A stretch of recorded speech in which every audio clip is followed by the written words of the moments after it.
once again, thank you for joining today's webinar. It's part of a series of webinars that SMV would be organizing over the next couple of weeks. This week's webinar is to share findings and to validate a market scan that will be conducted for the renewable energy sector. So this webinar is being presented by SMV Netherlands Development Organization, which most of you would be familiar with.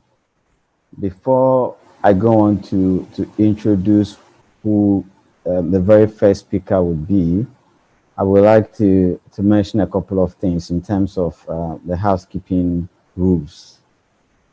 So first thing, not really a rule, just by way of information. This webinar is being recorded. So after the webinar, there will be an opportunity to share the link with you, and you are encouraged to revisit the content and share with your colleague and your network as appropriate. The next, we also, as you probably would have noted, you are on mute, so we invite you to ask questions and comments, but our recommendation is that you use the chat box on your screen. If any question comes to mind whilst the speakers are making their presentation, we recommend that you type those in the chat box, and I would either pose it to our speaker at the time you make the comment, or probably hold it for the discussion portion at the end of the meeting. So basically, we encourage you all to use the chat box. When we get a discussion session, we again would encourage you to use it. There's a raise your hand function. We would encourage you to use that as well. So raise your hand, and then we can ask you to ask the questions. But as much as possible, type the questions. So at this point, I would want to invite the project manager to give a very brief overview of the GrEEn project. So the project manager is in the person of Beatrice Tschinkel. So Beatrice, please, you have the floor now. Okay, thank you, Alex. Let me also say welcome to all of you from my side. It's a pleasure having you here. Thank you for your interest in the GrEEn project, and in particular in the renewable energy sector. Just a few words on GrEEn. GrEEn is an acronym, actually, and it stands for Boosting Green Employment and Enterprise Opportunities in Ghana. It's a project that is funded by the EU through the EU Trust Fund for Africa. It's a project that is jointly implemented by UNCDF and SNV. As the name says, our main objective is to contribute to sustainable and climate resilient local economies, green jobs, and development. We have four main intervention or result areas. In result one, we are looking at investments in local economies. The second result area is concerned with employability and entrepreneurship capabilities for youth, women, and returnees. Result three looks at increasing access to finance. And result four is looking at incubation and acceleration of SMEs for the creation of decent jobs. The main target groups are youth, women, and returnees. We have just completed our inception phase. So during the inception phase, we have done a number of studies. And the renewable energy market scan is one of them. So as Alex mentioned earlier, We will be having a series of workshops, but also webinars where we will present these findings, and we hope to get some feedback and insightful discussions with all of you. In terms of target regions, we are working in 2 regions in Ghana. That's the Ashanti and Western regions. And as SNV, we have 3 main target sectors, which are renewable energy, agriculture, and wash. Yes, so welcome once again. Alex, over to you to introduce the objectives of the webinar.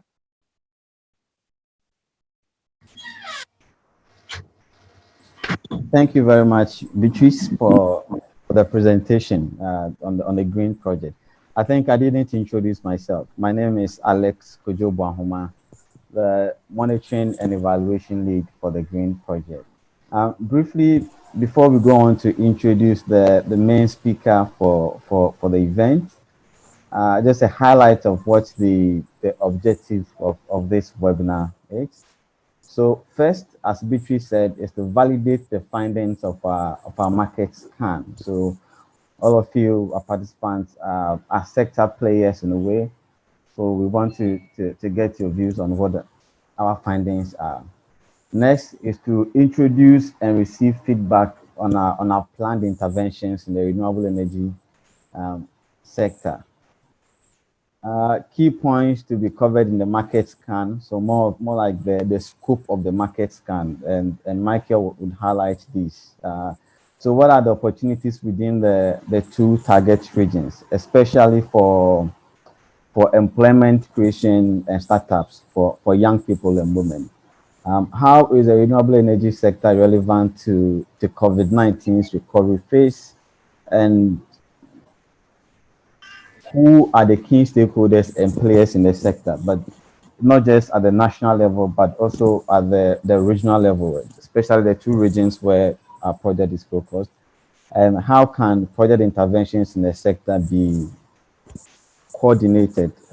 We would also, so finally, which areas has GrEEn identified as high impact areas in terms of business growth and employment creation? So as the presentations go on, we would also expect that you formulate your thoughts and your questions around these areas that we've highlighted. So with these viewers, I would now want to introduce the speaker for the event. He is in the person of Mr. Michael Abrokwa. Mr. Michael Abrokwa is the energy sector advisor for the GrEEn project. So with these words, I hand over to you now, Michael. Take over. Thank you, Alex. So just as Alex said, we'll be going through the renewable energy market scan. So we'll zoom straight into it. Yes. So GrEEn's market scan for the renewable energy and energy efficiency sector. So this is how the outline looks like. We'll be looking at the global outlook, Ghana's renewable and energy efficiency ecosystem. Would take a look at the market outlook, would look at value chains, we'll look at skills, we'll look at energy efficiency and what GrEEn is offering. And there'll be some questions that we would be able to discuss and try to tease out the relevant points. So with the global outlook, the relevance of renewable energy and energy efficiency, especially for GrEEn, renewable energy and energy efficiency measures and technologies increase the energy mix, provide users with different sources of revenue. I'll be given practical examples, such as using a smart meter would enable you to be able to give out energy and electricity into the grid and be able to earn. It's something that the Energy Commission is piloting. with regards to smart meters, net meters, being able to, after installing your solar systems, being able to get monies back by putting energy into the grid. This is just one of the benefits of renewable energy. You're able to save energy. Ghana, through implementing demand-side management, was able to save almost 124 megawatts peak of energy, which we used for other interventions. You mostly find that renewable energy interventions, you find the focus, the primary energy beneficiaries being women. So with the increasing boost of investment for RE and EE, you see that there are increasing opportunities for women to serve as energy managers and also being able to provide stable and sustainable jobs. Renewable energy and energy efficiency serve as climate adaptation and mitigation measures. Classical examples such as woodlots. You can have woodlots where you be able to create a carbon sink, not only that, be able to improve on the ecosystem of the environment. So we'll be looking at COVID-19 and the COVID-19 crisis, and we have labeled it Building Back Better. It's something that is really going on within the renewable energy space, where governments want to build the economy not on fossil fuel technologies, but then advancing them on renewable energy because of the various advantages that it offers to various players within the space. So ensuring energy access to health facilities and other places of sanitation for clean water and drinking and washing. We'll notice that there's been a lot of pressure on health facilities, but there are health facilities in the rural areas that don't have access to energy, and renewable energy would ensure that you'd have modular systems where they'll be able to provide power for refrigeration of vaccines. And these are just examples that you would have with regards.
Hello?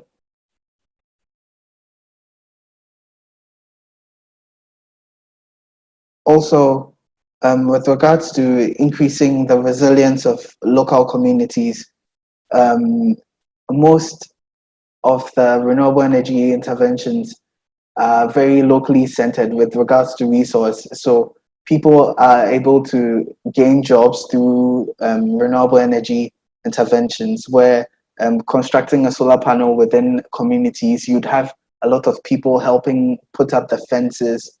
And these are just job avenues that the renewable energy sector creates. You would also find that employment opportunities, as I already said, employment opportunities increase within the renewable energy sector. As at 2018, the renewable energy sector had been able to provide almost 11 million jobs, and this would increase along the line with further investment.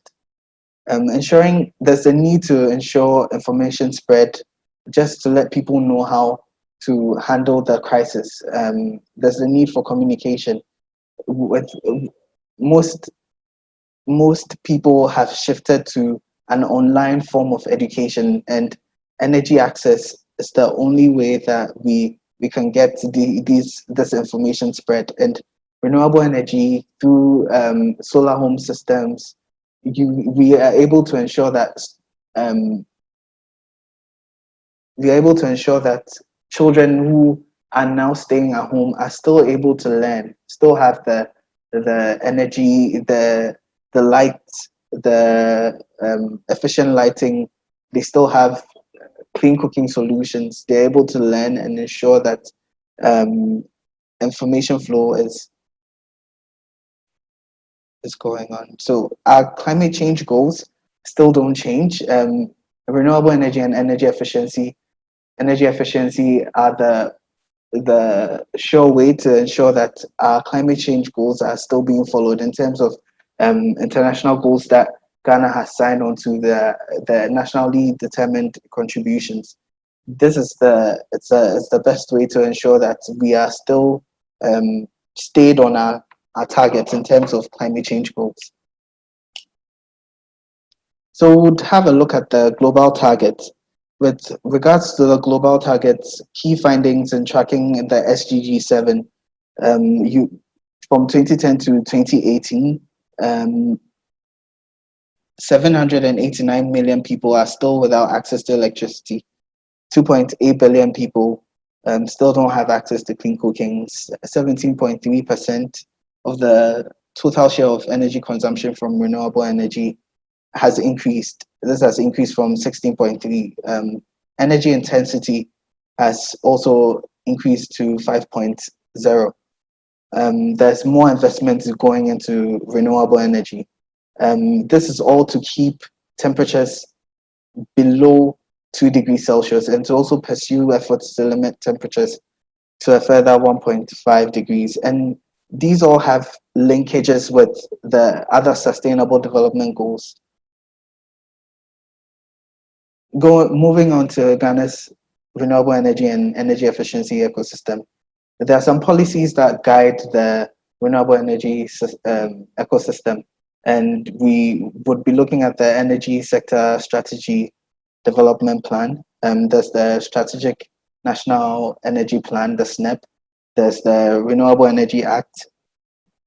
There's a Sustainable Energy for All Action Agenda. There's the Renewable Energy Master Plan. In terms of institutional arrangement, Ministry of Energy is in charge of implementation and policy framework of the renewable energy sector. Energy Commission acts as a regulator and also promotes the renewable energy sector. The PRC regulates the feed-in tariff. EPA really checks if RE interventions are not causing extra environmental harm. We have the utility agencies. With regards to trading of renewable energy interventions, the Standards Authority works closely with the Energy Commission in checking that and regulating the sector and making sure that all technologies are up to international standards. The investment conduit is really established by the Ghana Investment Promotion Center. In terms of taxes for private installers, private developers, the Ghana Revenue Authority takes charge of that. So we're looking at development partners in the sector. These are the development partners that have actively been doing a lot in the sector with regards to renewable energy. You have GIZ, you have AFD, you have SMV, you have JICA, the World Bank, UNCDF, KFW, DANIDA, and the Clean Cooking Alliance. Also not forgetting the African Development Bank.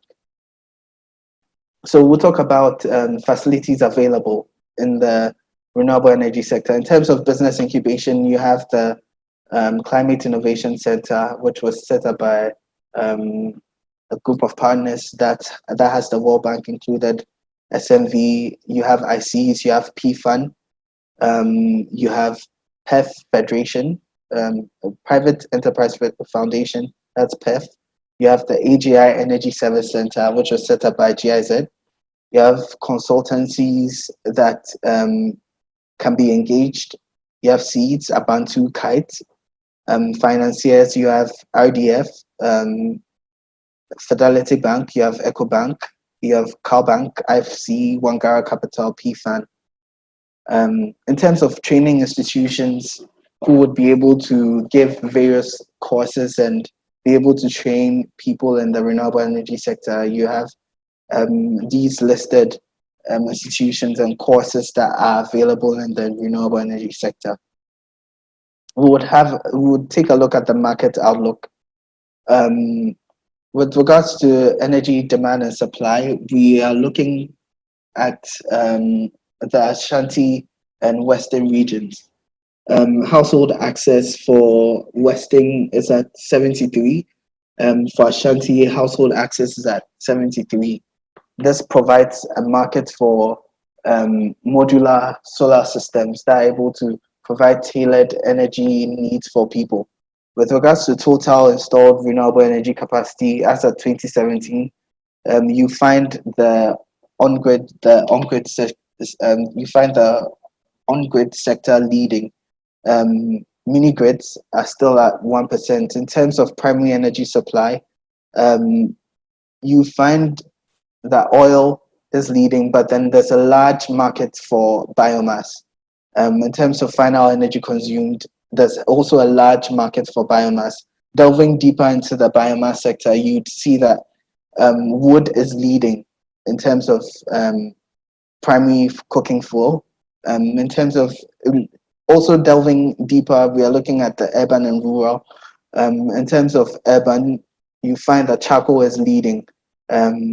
Rural, wood is leading, because you find that the biomass resource being wood, but you can easily find wood in the rural areas. This resource is really cheap. So in the off seasons, when farmers are not farming, they would burn wood and turn it into charcoal to transport to the urban areas. So you see that the urban areas are leading in terms of charcoal. That's because charcoal is where the urban areas are where charcoal is most consumed.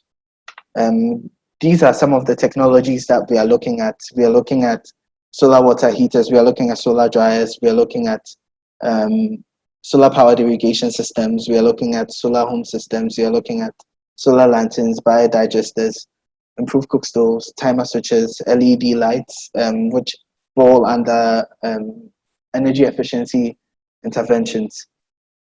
In terms of government targets, this is how it looks like. Government wants to ramp up the renewable energy sector and has set really ambitious targets for the sector, which can be found in the Renewable Energy Master Plan, which serves as an investment framework for anybody who wants to really support the sector, and picking out various technologies that we support and then funding them in your project. We'll be looking at the private sector spread. With regards to the private sector spread, you'd find that a lot of installation and maintenance holders who are, when you want to take part in the renewable energy market as a private sector player, you need a license from the Energy Commission, and they would put you under the installation and maintenance license holder. There's the importation license, that's different from an installation and maintenance holder. And an installation and maintenance holder gives you the right to install, maintain, gives you the right to partake in projects. This is to ensure that you have gone through a very rigorous framework that ensures that you are certified by the Energy Commission. And looking at the spread, you find that a lot more of the installation and maintenance holders are in Accra. Most of them have challenges with regards to locating their offices in other regions, because the technology, the awareness on the technology is not really there, and the people who have the amount, the in terms of the economic strength to pay for the technology, you'd find most of them in Accra. So, and also a large part of the renewable energy companies are set up by foreign companies who would want to partner with locals and set up these companies.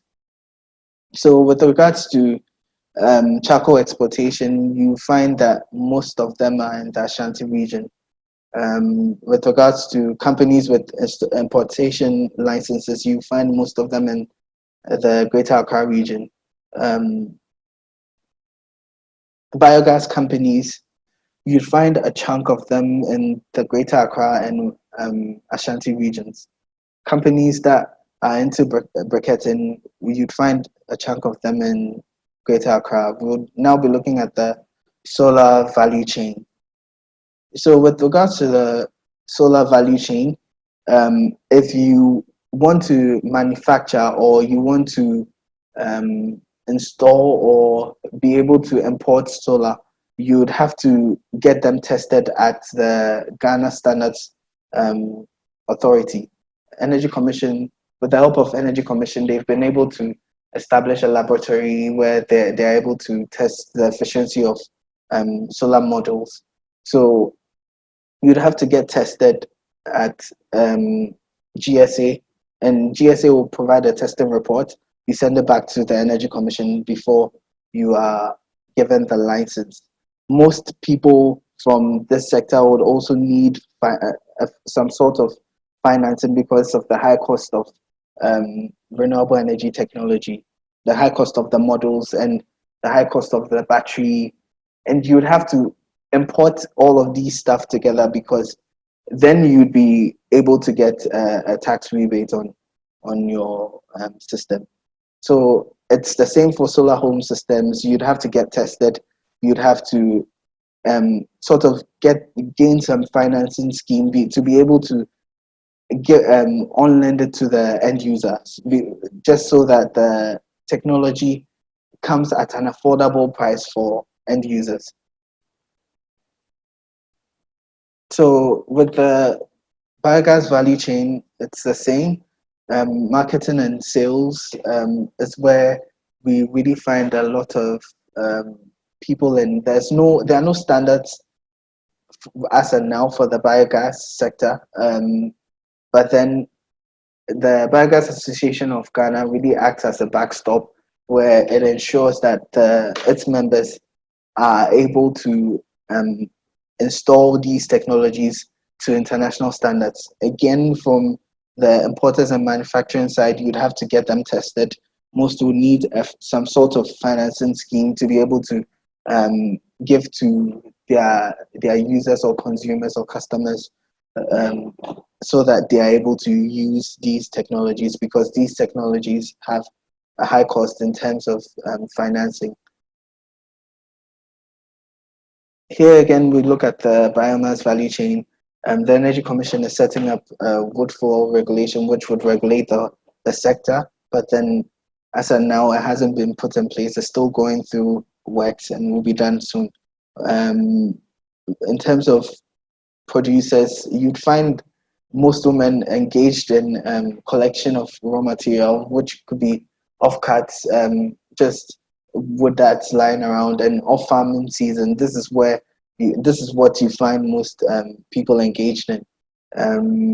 Here, most people would use inefficient ways of burning charcoal, such as creating mounds, digging it, and just covering and burning charcoal.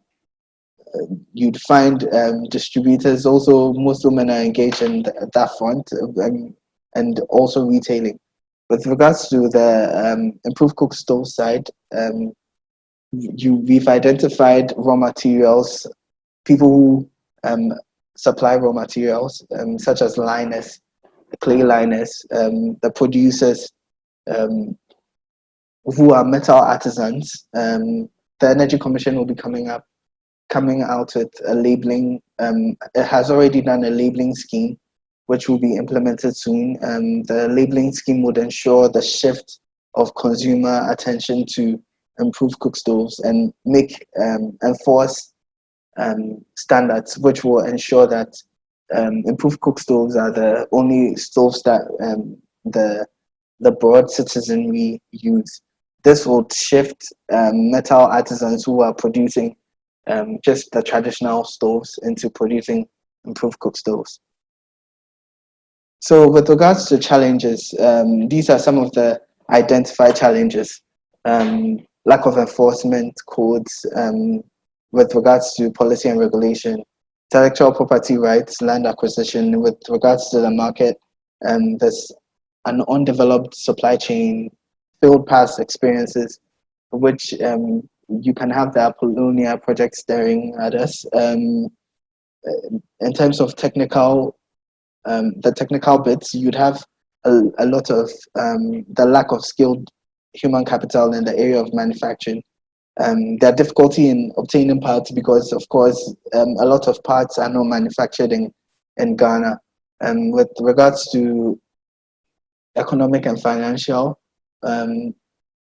arena, you're looking at the higher upfront cost of technologies. We're looking at limited access to capital because most of the financial institutions don't really understand the markets. I mean, they understand trade, but then they don't understand the renewable energy market. How are you getting income? How are you what is the business model like? And this is something that most financial institutions don't understand. We've had a look at skills and jobs, and so we'll delve into that bit. In terms of investment and jobs, you find that the solar utility space needs the most investment, but you'd find that solar irrigation creates the most jobs. In terms of, with regards to biogas, you'd find that the biogas agriculture and industrial space needs the most investment, but then with regards to biogas for institutional operators, that's where you find the most jobs. With regards to biomass, woodlot cultivation creates the most jobs and it also needs the most investment. So delving more into skills, these are some of the identified skills. It's not altogether comprehensive, but then a list of identified skills that are really needed in the sector. With regards to high skilled, in terms of improved cook stoves, you need mechanical technicians, you need stove combustion experts, you need metal fabricators, metal welders, you need people who will be spraying the stoves just to insulate them. You need general construction, transportation workers. These are some of the skills that would want to look at in terms of GrEEn.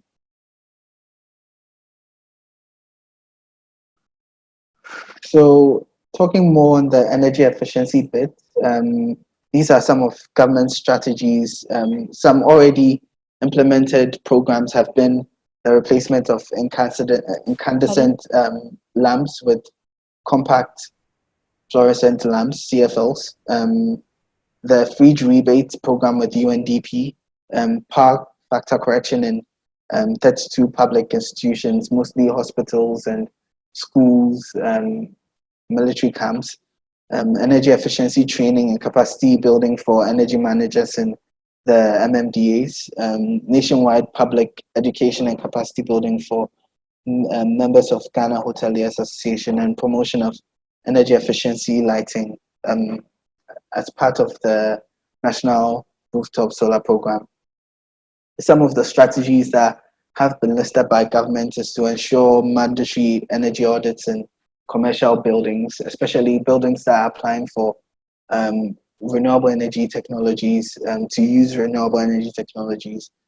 Something that the government is also doing is pushing the awareness creation on the benefits of energy efficiency and conservation by letting you know just how much energy you're using when it comes to each electric device. So that's something, as a flyer that Energy Commission normally has at their office, their head office, and they mostly share. So another strategy the government is using in the energy efficiency sector is to build the capacity of energy auditors and institute certification for auditors. Um, Also programs and measures to help customers be able to optimize their energy use. In terms of the government is also providing incentives for real estate and constructors to be able to implement energy efficiency measures and technologies in their buildings.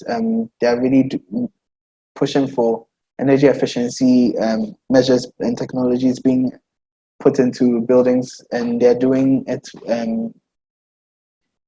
also in conjunction with the Ghana Green Building Council. That's with the section 37 of the building code. There's been a real switch from sodium lamps, street lights, sodium lamps to light emitting diodes, where government has been able to save a lot of energy from switching from sodium lamps to LEDs. So skills needed in the energy efficiency sector, we've also looked at various skills needed. We've looked at high, medium, and low skilled. We've looked at skills that are really needed in terms of getting energy auditors, architects, general construction professionals, operation and maintenance. You'd see users there because energy efficiency is more of a behavioral change. You can still have the technologies, but then with regards to the change in behavior, that would really determine how much energy you'd be saving. So here we'll be looking at GrEEn's offer.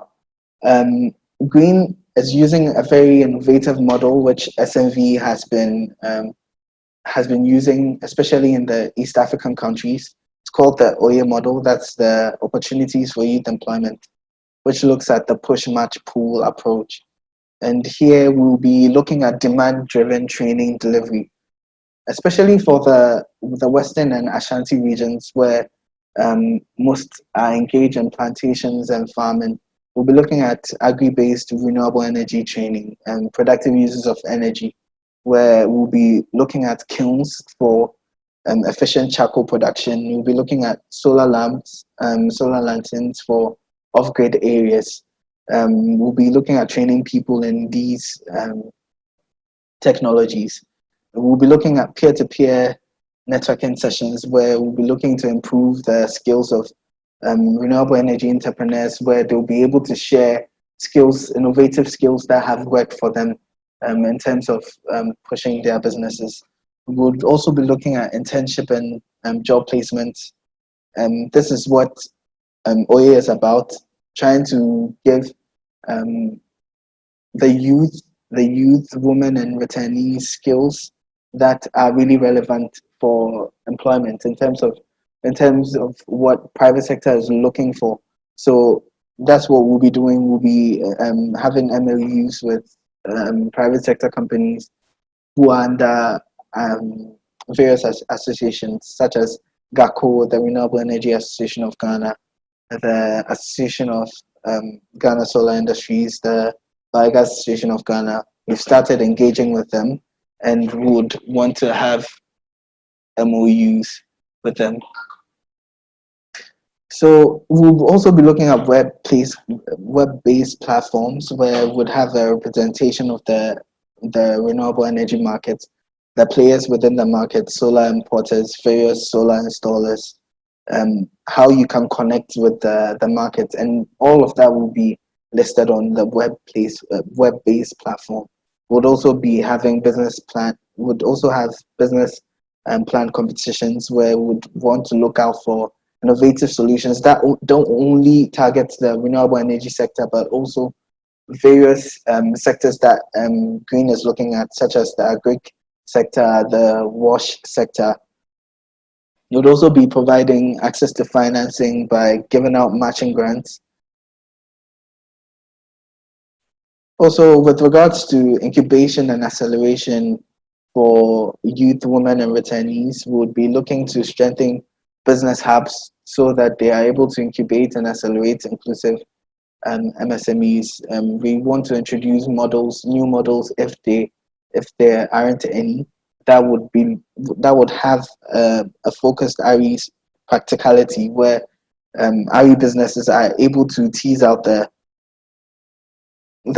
practice of RE business models in terms of advancing their businesses, being able to advance and support, build a network of coaches and advisors who would be able to advise RE companies, renewable energy companies, and energy efficiency companies. We would also have business incubation and acceleration services, where we'll be providing incubation and acceleration support for RE businesses to be able to expand their businesses to create job opportunities. We're also looking at semi-annual international green investment forums with the diaspora. We're looking at various market research. So something that we would really be engaging with you on today is trying to identify market research information that is needed for upscaling of renewable energy businesses. If in case an investor wants to invest within the renewable energy sector, what are some of the missing linkages that we can look at?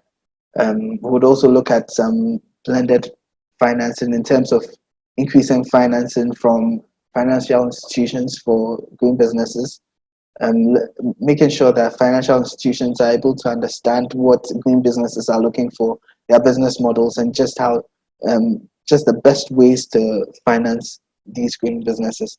Again, would have a web-based platform which would be linked together in the OE approach, and with the incubation role, would have a web-based platform which will be linking RE businesses to investors who would want to invest in RE businesses. So we would also here have a challenge fund which will ensure access to finance for renewable energy businesses and overcoming the high cost of technologies. We would put in place measures that ensure that women-led businesses are also taken care of in terms of access to finance.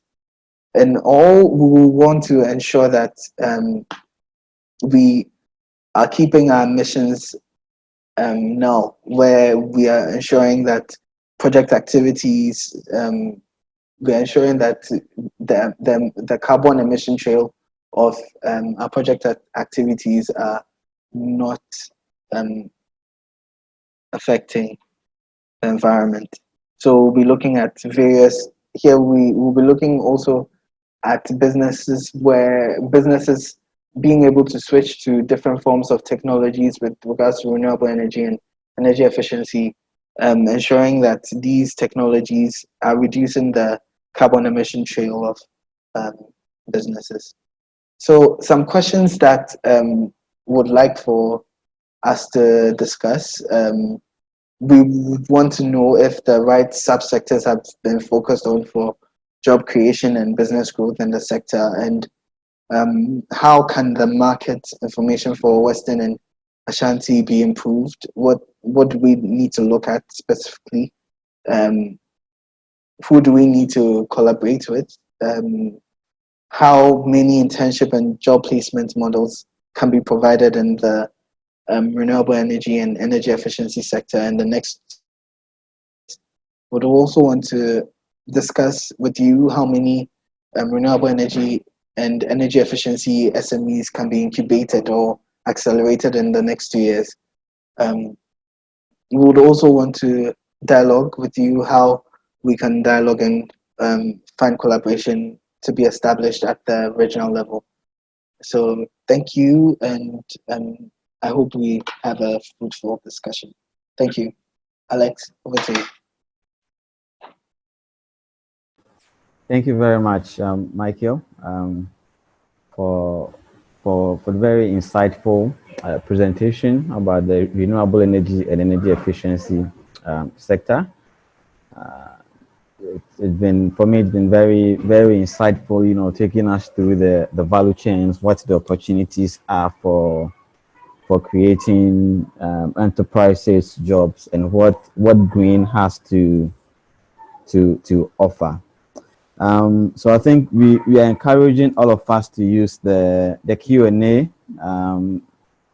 section of this webinar to ask our questions. I think so far, with the exception of the issues with the speaker, we haven't had any questions yet. So I'll start with my question, and then hopefully I think you all can also begin to share your questions with the Q&A section of this webinar.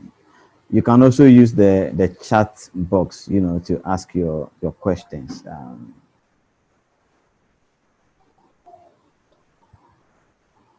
Okay, so okay, I think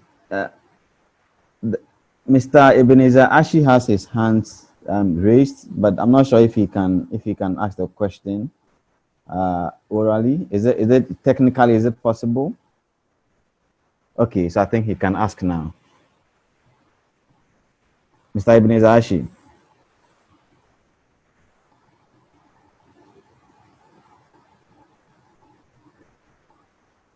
I think his mic is on mute, so if it can be unmuted.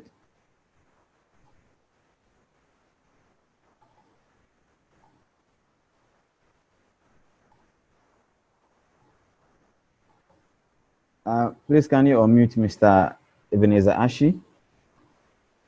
And Dr. Richard Opoku and patients from NDPC, they all have their hands up. So if their mics can be activated.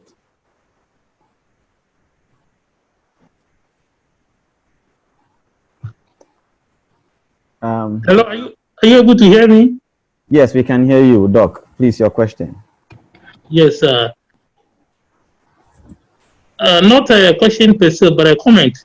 I'm just looking at the Q&A, and I'm seeing that if you look at, I think question 3 and question 4, it is something that we cannot just at this point mention that you will be able to have maybe 1,000 internship and job placement for RE and the energy efficiency sector.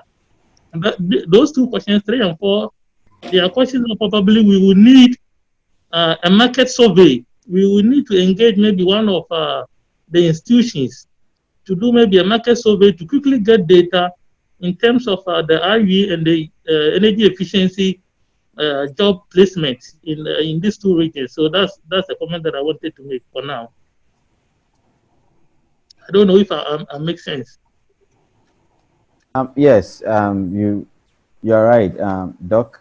So we are conducting a needs assessment, but in addition, there are other studies that will be ongoing to sort of try to pin down specifically on the numbers. But I think one way to look at this, instead of focusing on the numbers, is to look at what broadly speaking, what the opportunities are. So for instance, 3, we could be looking at, mainly the opportunities for jobs and which sectors present the greatest opportunities, in those very broad terms. Then the research, if there is the need to do any additional research, the research can focus on those specific sectors. So I think we can think about it from that perspective.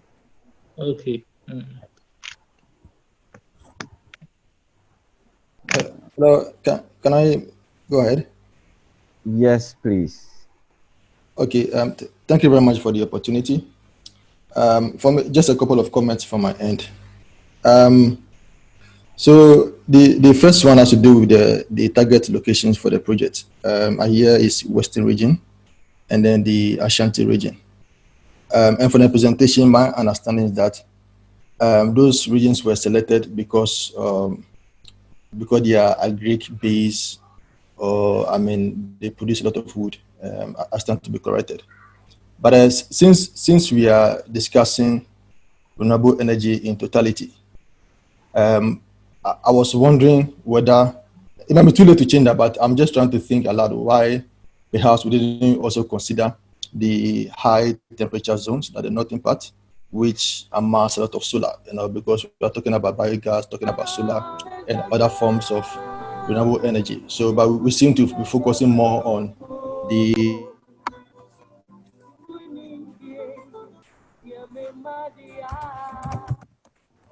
Sorry. Have you lost Mr. Chive? Okay, so I am back. Okay. So it's like we are focusing more on the forest areas or the agric areas to the neglect of the high temperature zones, which also have high, solar potential. So just basically an observation I've made as far as this project is concerned. And the second one is in the last presentation, the speaker was talking about some challenges. And one of the things he mentioned has to do with unfavorable policies. I am, if that's a genuine challenge, I am wondering, because that House presents an advocacy opportunity. We cannot say we have an ambitious target or ambitious plan to promote renewable energy, and at the same time have policies that are unfavorable. So perhaps if policies are unfavorable, that means we may have the good ideas and all that, but over some time we may end up finding ourselves in some difficult situations. So I'm wondering, how then do we support government to address some of those unfavorable policies so that we can all try to achieve the objectives that we are hoping to achieve from this project and on a renewable energy plan as a whole. And then finally, I'm seeing some when I looked at the project, some targets, that was shared via email. I saw that there was some projected, numbers like 5,000 training, 4,000, like some targets, of number of people to be trained. Looking at the renewable energy master plan, even though the plan says that by 2030 it is hoping to create about 220,000 jobs along the value chain, it creates an opportunity for the first phase of that particular plan. It looks about 40,000 jobs. So if the first phase of the renewable energy plan is looking at 40,000 jobs, and this project is looking at creating 5,000 or 6,000, for me, that could be a very good attribution or contribution to the plans of the renewable energy plan. So it's about how do we do the linkages, what our intervention, our progress that is contributing to the national picture, the renewable energy master plan, and more importantly also the nationally determined contribution. So basically, those are some few thoughts I want to share from the presentations that I've heard so far. Thank you. Thank you very much, Mr. Chives. Beatrice, I would want you to address, the second part of his question about, I think the first part of his question about the project locations, why Ashanti and Western, when we could look at the relatively higher temperature zones in the north as well, especially for solar. Yes, I can say something briefly, and then also maybe other colleagues can add to it. The selection of the two regions is very much a political decision, I would say. So since the project is funded by the European Trust Fund for Africa, which is linked to migration, the two regions were chosen as regions that are relevant for migration in terms of points of departure, points of transit, but also points of return. So for now, the focus is on those two regions. I would also like to say something on the questions on 2 and 3 that are on the slide here. So as the speaker said, we have an overall target of creating 5,000 jobs, but this is for the 3 sectors that SNV is working in. So that's energy, agriculture, and also wash. So what we would like to get some feedback on from you is what could be a realistic target for the energy sector. Of course, we are doing some studies, as was mentioned earlier, but also just from your experience in the sector, we would like to hear from you what you think could be realistic targets for a 2 to 3 year period. Okay, Alex. Hello, Enoch. Yes, so can I just make a quick addition to what Beatrice said? Yes. On the selection of the 2 regions, yes, I mean, they had some element of political kind of decision also, but in terms of technical reasons, if you look at the target that we're working with the youth. We also working with returnees. So if we want to talk about returnees, you would understand that the Ashanti region and also the Western region are the, should I say, one and two most popular areas that serve as a transit point for either internal migration or outside migration as well. So that is one. If you also look at the selection in terms of youth, you would also realize that Ashanti region as at, if you read the GLSSS 7, you will realize that as in terms of population dynamics with youth, Ashanti has about 36%, whilst Western is almost the same. And again, with the employment situation as well, in terms of rate of unemployment, you would also see that Ashanti region actually tops with about 30%, and Western around 18, 19%. So these are in terms of technical reasons also to buttress whatever decision that was taken. So it's not really because a lot of bio or charcoal stuff are produced there, but it's also about how does it meet the whole objective of the program. Thank you. Thank you, so I think somebody's hand was up, but before we go there, there is a question or a comment here, and I would like Michael to comment on it. So the person says one of the critical challenges associated with biogas system use in Ghana is maintenance. Most end users do not have technical capacity to effectively maintain their systems. In this regard, one of the areas to address would be to provide training for technicians who would be accessible in areas where the technology is adopted. This provides opportunity for employment, something to consider, the person said. So here the person is talking about training of technicians who would be accessible in all areas, not just a few regions or cities. Michael, would you want to comment on that? Yeah, thank you, Alex. So, with regards to biogas, the biogas technology, I mean, the technology hasn't really taken roots because there's the lack of standard and regulation within that sector. But then I know the Energy Commission is coming up with some standards. They've started this year, and they've started engaging with the Biogas Association of Ghana just to ensure that the standards that are enforced within the sector, making sure that the sector is mirrored with regards to international standards. You notice that people who have just masonry skills put up a sign and they're like, we also deal in biogas, when they lack the technical skills to design and construct a biodigester. And this is something that has really impeded the sector, the subsector in terms of growth. And this is something that, as GrEEn, would be looking at. Would be looking at curricula that would ensure that the skills that people are getting are really up-to-date skills in terms of technical training. And we would also be having internship models, internship placement with the private sector, just to ensure that service recipients or people that we train have the requisite skills that are embolden them for the private sector in terms of self-employment and entrepreneurship roles. So this is something that GrEEn is also looking at. Thank you, Alex. Okay, thank you.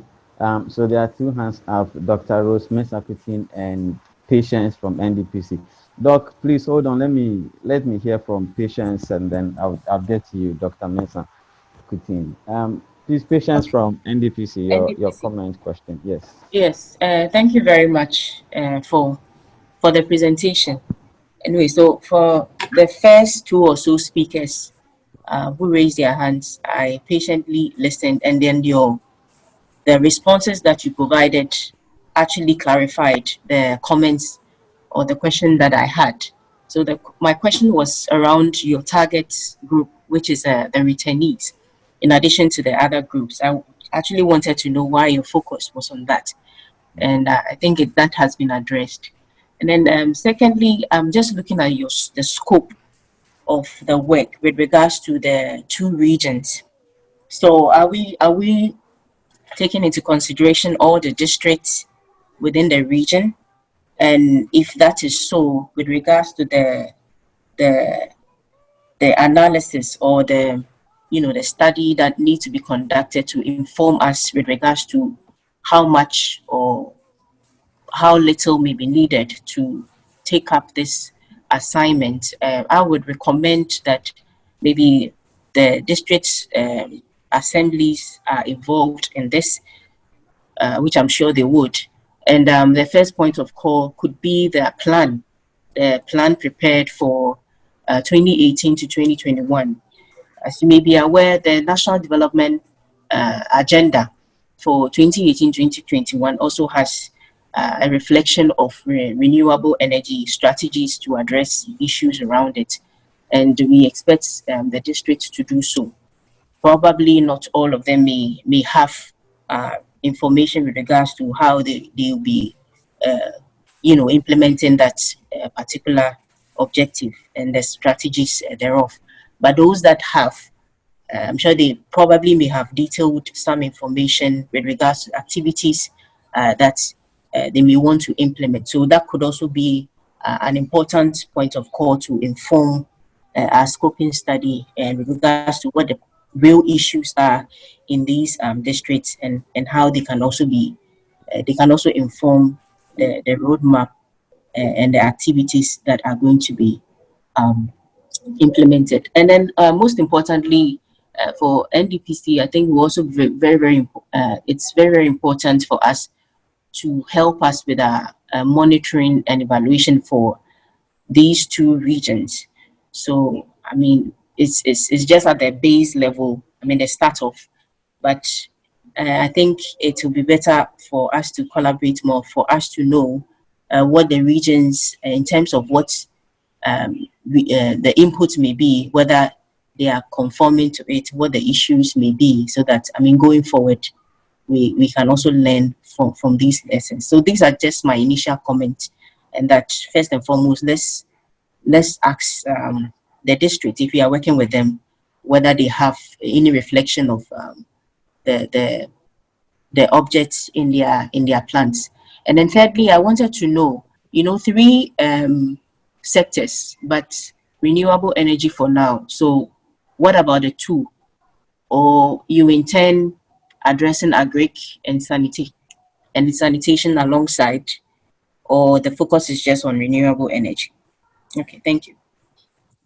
Okay, thank you, Patience. So let me take because some of it comes under my jurisdiction. So I think the first question was about the target district and whether we were considering the whole region. So first, at project design, the focus was on 10 districts, so 6 in Ashanti, 4 in the western region. So this is the western region, excluding the western north. But for our implementation, the project it's bigger. It's been implemented by UNCDF and SMV. So for our implementation, we have included the regional capitals, which were originally not part of the thinking. So there is Kumasi and there is the Takoradi metropolitan area. In addition, we are conducting a comprehensive multi-sectoral needs assessment that is currently ongoing. And as you suggested, they need to collaborate with the district assemblies on such studies. So that is being done. The firm that is conducting the assessment has already contacted some of the district assemblies. They've actually reviewed the district medium-term development plan, the medium-term development plans that but the ones that were available on your website, I think we don't have the latest ones, the 2018 to I think 2022. We don't have, but what they have is the previous one. They've been able to review those ones and look at where the possibilities for linkages are. In addition, as Beatrice mentioned, we'll be having regional validation meetings. So this is going to be at the regional level, but it's going to be in conjunction with the districts where we'll be working. So to validate these findings, and also to share ideas on if there are any additional opportunities that the project could leverage on. In addition, so I'll leave it here, but more to throw more light on what we'll be doing with the district, I will let my two colleagues. So two colleagues, there's one handling training of young people, there's another person handling incubation and acceleration, and there are different work they'll be doing with the districts. If briefly they can talk about how we'll be working with the districts. I'll begin with you, Genevieve, very briefly. Yeah, thank you, Alex. Hello, everyone.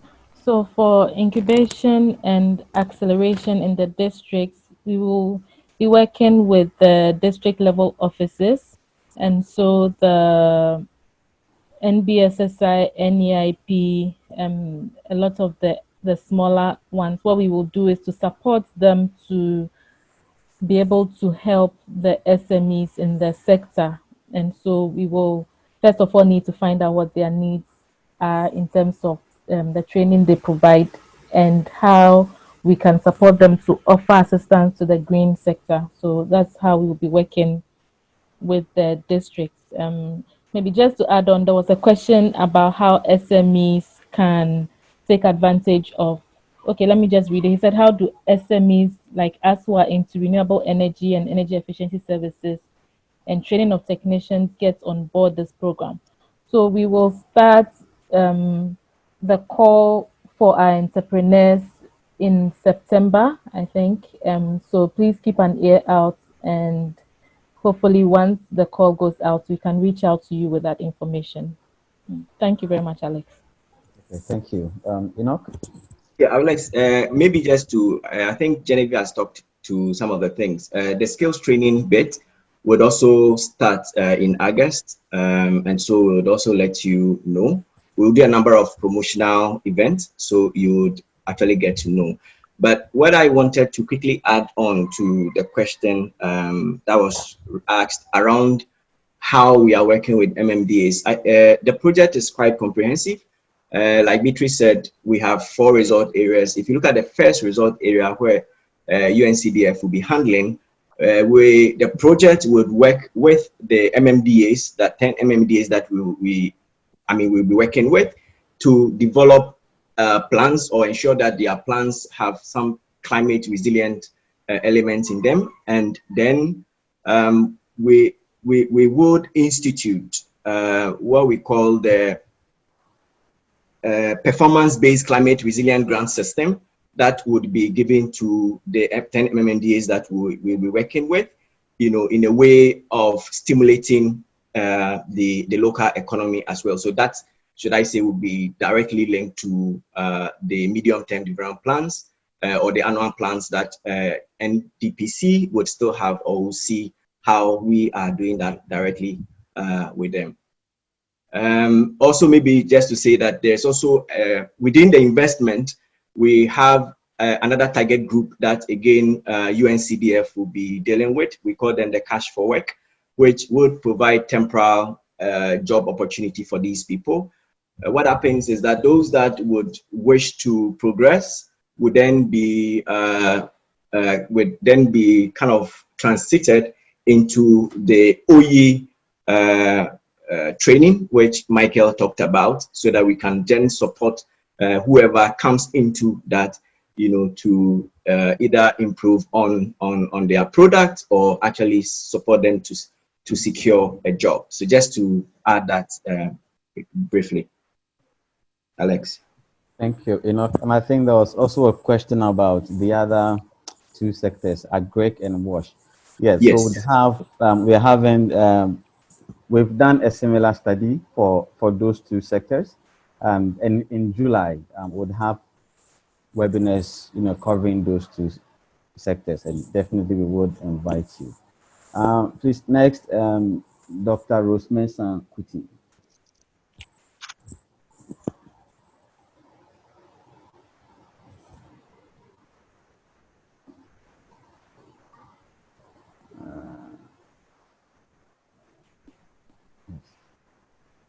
Hello. Please hold on, Doc. I think your mic is on mute.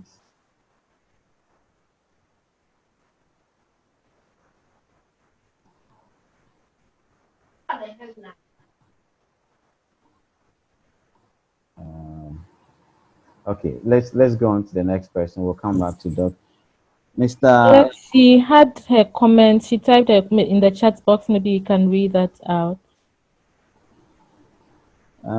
No, I think it's just I would like to contribute to the discussion. Yeah, is that in the chat box?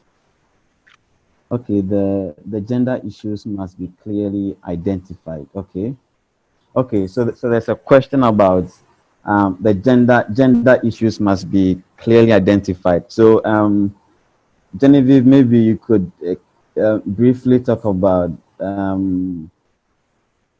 what we are doing in the area of gender to ensure that gender issues clearly reflect in all the project interventions. So what we are doing at baseline. Yeah, thank you, Alex.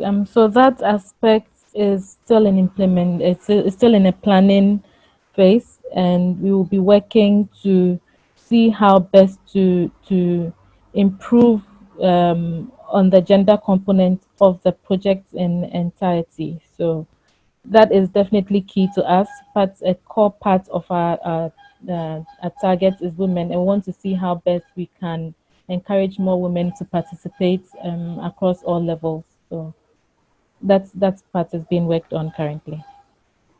Okay. But Alex, also to add that we are also very clear on our target, as in the gender segregations, and so we, as part of the things we are supposed to ensure that 40 to 60% of our target are supposed to be women, and so that is non-negotiable. So it's one of the things that, as part of the gender mainstreaming and all that, we will be doing also, just to inform you on it. Yes, thank you for that. So Mr. Ashi. Hello, Mr. Ashi. Hello. Good afternoon. Good afternoon. Yes. There's a quick one. A good presentation by Mr. Michael Ablakwa. That's very good. He's just giving what the market look like. But just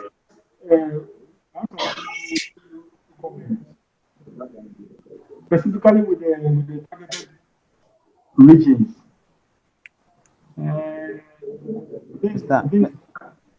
Mr. Ashi, please, we can't hear you well. If you could position yourself well. Please, can you hear me? Yes, it's better now. Is it better now? Yes, please go ahead. Good. I think to start, I think this is a good presentation by Mr. Michael Ablakwa. And looking from Mr. Ablakwa's presentation, a quick one, looking at the targeted regions, in terms of access to electricity, I think for Ashanti region, the Energy Commission data as of 2017, in terms of access rate, is around 89.5%.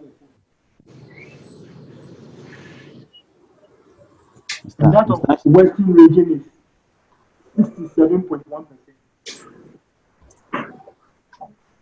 Mr. Ashi, it's difficult to hear you. Hello, can you hear me?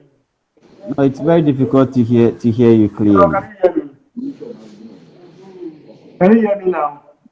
Yes, we can, but you keep your your voice keeps going up and down, so we are unable to hear you at some point. Can you hear me now? Yes, we can. Yes. What I'm saying is that with respect to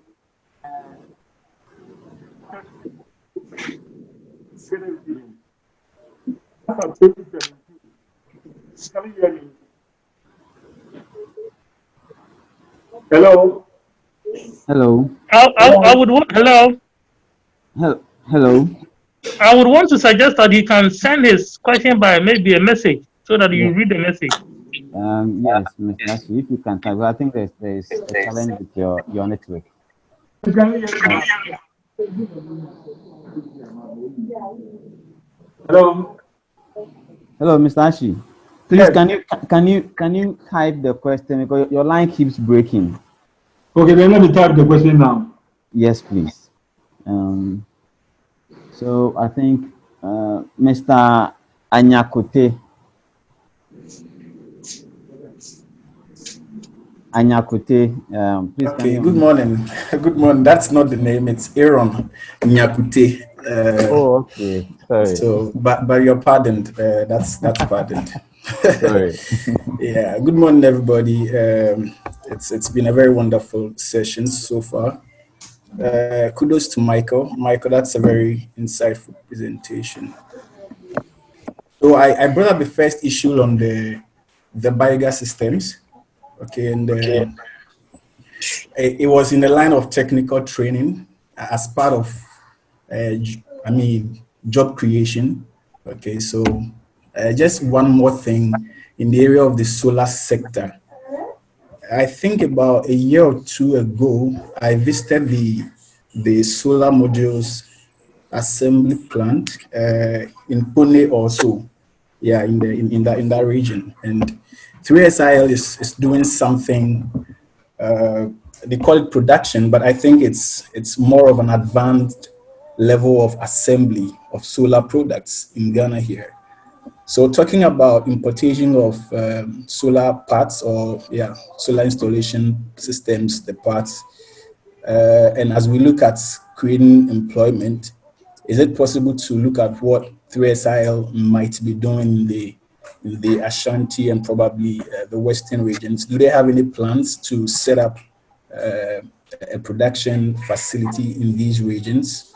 I have no idea, but I think it's something we might want to look into. If they have plans, how do we as a project seek to partner with them so that they can provide some sort of technical capacity building for technicians, people who are in the solar space already, but probably have got nothing doing now. How do they get them to train them to, it's something on top of my mind, but I think we might want to look into it. Probably you might have already considered it, but if we haven't, I think it's also something we should be able to look into. Thank you very much. Thank you. Michael, would you want to comment on that? Thank you, Aaron. That's a very good suggestion. With regards to manufacturing, there's not a lot going on within the Ghanaian space. There's trade works, as you also mentioned, 3SIL, also Atlas Business Energy Systems, who are more or less assembling very small modules. There's not a lot going on within Ghana, but then it's something we could also take a look at. But then most of the assembly plants are looking at being in Ghana because of being in Accra, because of the cost that has to do with situating most of their activities outside the capital. And that is something that we are still looking at. Would be engaging with all these players to try to find internship placements for service beneficiaries.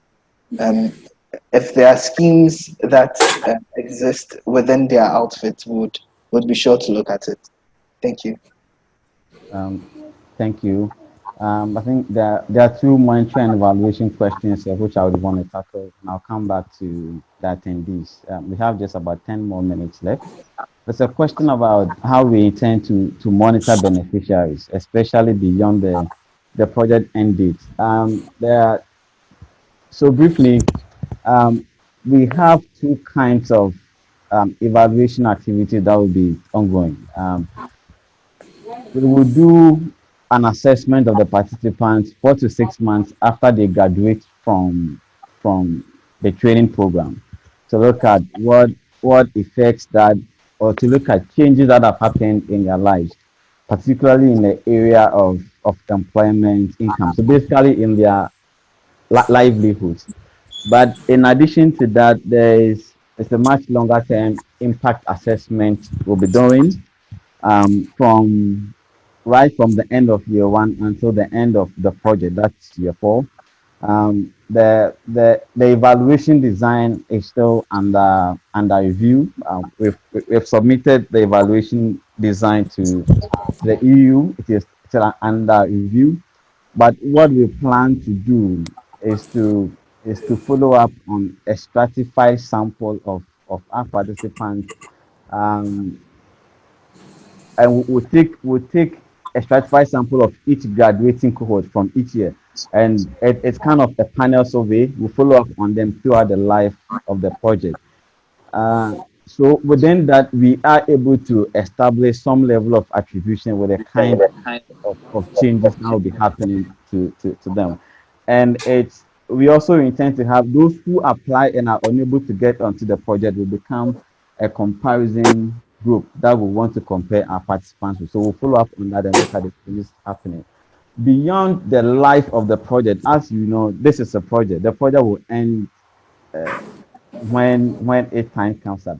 But beyond that, if there is any evaluation that would happen, it would be the EU. But within the life of the project, there is evaluation we would be doing. So I wanted to clear that. Who hasn't spoken yet?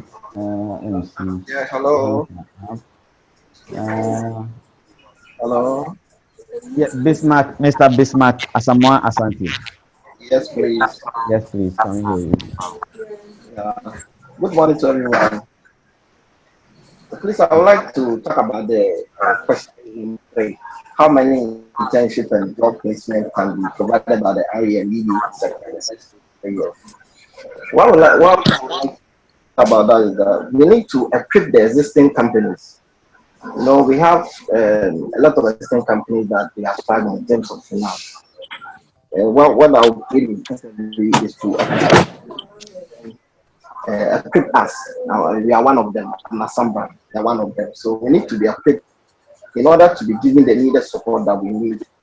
By so doing, we can also train other people. At Nasam, our aim is to train more women, because we realize that when it comes to the cookstove sector, we don't have enough women producing.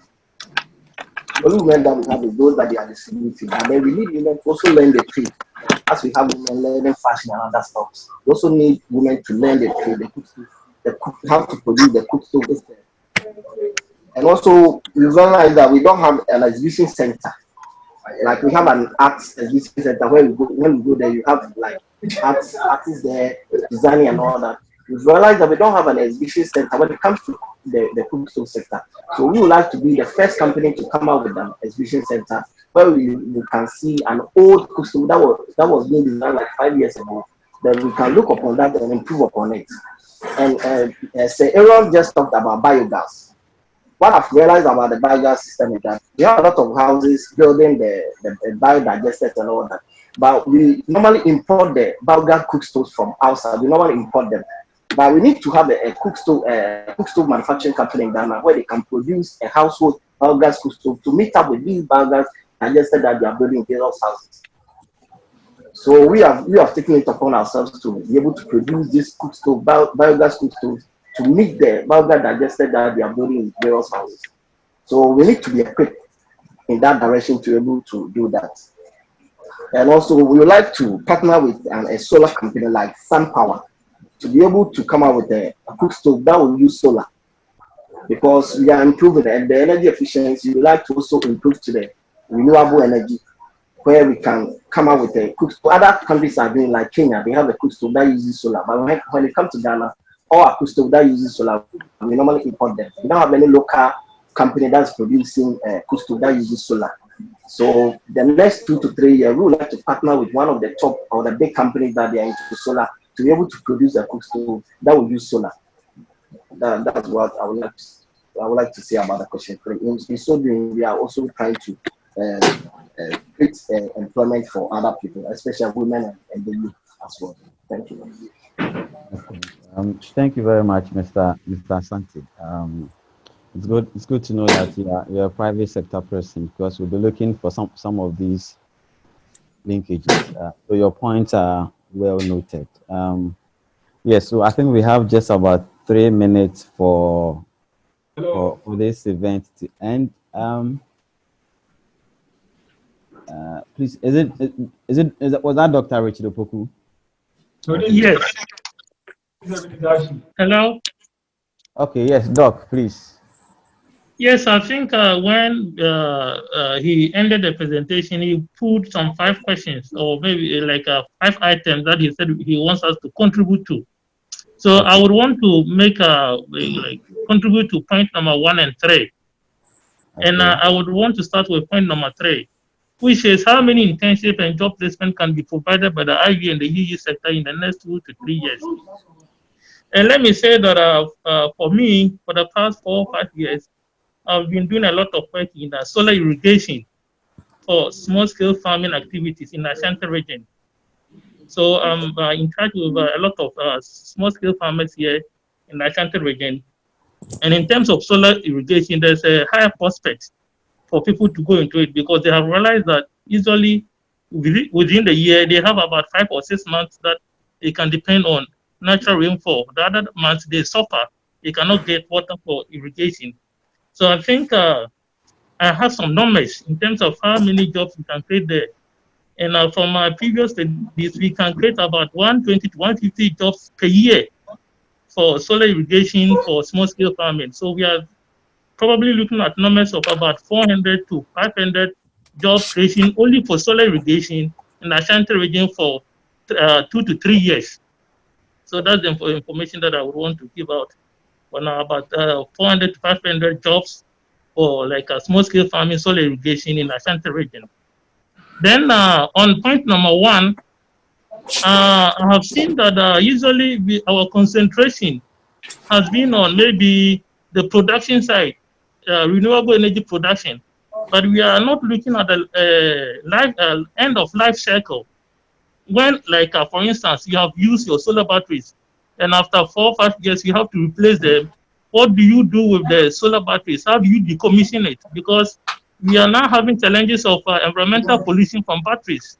So I would want us to also look at maybe waste management, green waste management, as far as solar batteries are concerned, so that you don't create the jobs, then at the end we have some environmental impact in terms of these batteries being discharged into the communities. So we should consider, in terms of the subsector that we have no focus on, how we can manage the batteries of these solar systems. Thank you. Thank you. I hope you got me clear. Yes, Doc, we got you very clearly. So before we go on, I think before we end it, we asked Mr. Chibase to send in his question by comment. So any of my colleagues who would want to tackle his question can do. He's asking what our plans for advocacy and awareness creation on renewable energies, and I guess by extension, all the sectors we are focusing on. Who would want to tackle that? Our plans for advocacy and awareness creation. Should I mention a name? Enough? You mentioned, okay. Yeah, I think one of the things we are hoping to do is to work with associations and also platforms. So as we speak, we actually contacted even the Environmental Youth Platform, which Mr. Chibese, I think, is convening, and we're hoping to see how we can work with such platforms when it comes to advocacy and policy issues. Also because it borders around change, and if we want to get system change, that must happen. For private sector, like I said, we will be working also with associations like AGI. So we would work with those umbrella organizations to ensure that awareness and issues of policy internally and then also outside would be taken care of. So it's basically around working with platforms and then also associations to champion advocacy issues along the lines of doing the direct implementation also at the regional levels. But advocacy issues would be more of a national one, not specifically to the two regions. Okay, thank you very much. Enoch, it has been a very exciting event. I can see, some hands are still up. There are still some questions in the chat box, but I think we should keep to the time. We would have, so by way of announcement, we would have the other webinars coming up. Next week, there's a webinar that will be looking at the effects of COVID-19 on service delivery to MSMEs. It's going to be on the same day, so next week, Thursday, from 10:30 a.m. We would like to invite as many of you as are available and would want to join. In addition, as we already mentioned, this is a webinar series. So the technical ones, in addition to what we've had on energy, which is today, and in July, we are yet to fix the date, but in July, we would have one on the wash sector and another on the agriculture sector. In addition, we are going to have a regional-based validation of these studies together with the needs assessment that we are conducting. Tentatively, we want to do this in July, in the week of 20th July.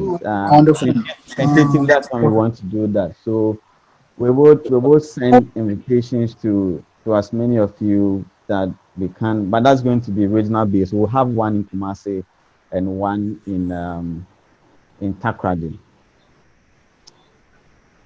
So that's just by way of announcement. Finally, if any one of you, if you still do have questions about the webinar or about the project in general, we are open and we encourage you to reach out to us. You can reach out to us via the project email address, that came with the invite, greengana@snv.org. greengana@snv.org. You can always reach out to us and we would respond. So let me, on behalf of the project director, thank all of you for spending time with us to listen to us and to also share your thoughts. Have been very useful. Also want to thank Michael, who put in. So today is just 2.5 hours and 1.5 hours, but the hours he put into the research and into coming up with this presentation. Thank you very much, Michael, and thank you to other colleagues from SMV who have supported this process throughout. Thank you all for participating.